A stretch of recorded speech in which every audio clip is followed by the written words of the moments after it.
I want to execute our program one more time in here, the read input, and hit enter. It says, what is your name?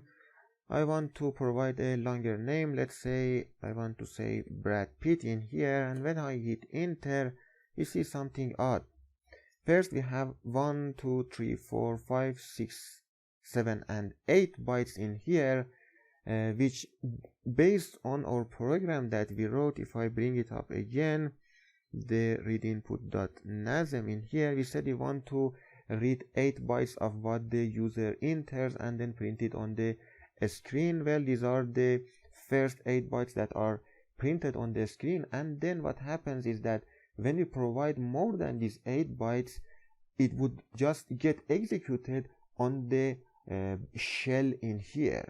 Let us again execute it again, and this time I want to say again the first 8 bytes in here, which are Brad Pitt, are 8 bytes, and then I want to say ls-la and hit enter, and as you see, this has been executed in here. What it means is that we are in one process, but by providing more information, by thinking out of the box and providing more information than the capacity of that program, we were able to access the whole shell. So if this was the operating system of a web server and the application was provided for the user could enter more than the capacity, and in here somehow access the whole web server in here and the website.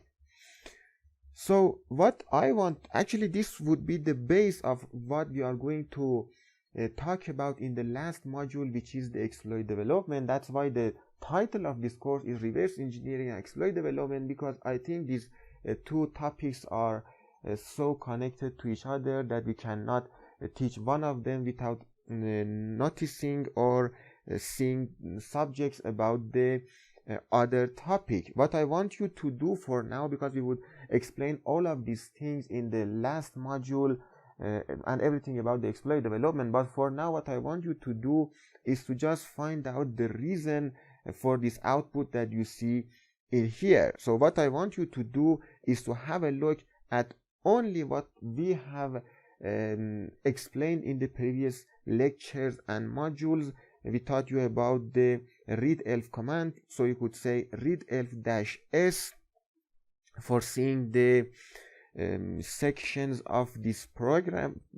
In here you see all the different sections, and for example, as a hint, the data section starts at 600, 110. The text section starts at 400 and B0.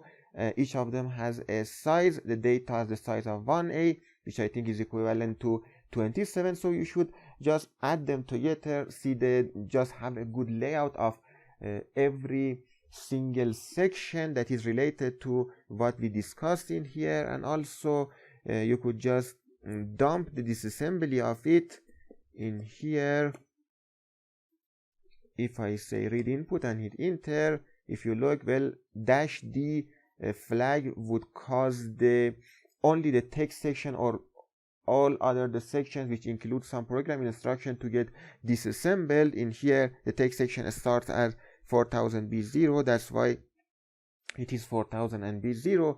And also I would want you to have a look at using the XXD, and in here the read input, and pass it to more, and have a look at all of the different sections in here, the beginning of the data section, the text section, and all the other that we explained in the previous lectures, and also what you have learned so far using the GDB. You could just step through the instructions one by one and see how we could get such an output in here.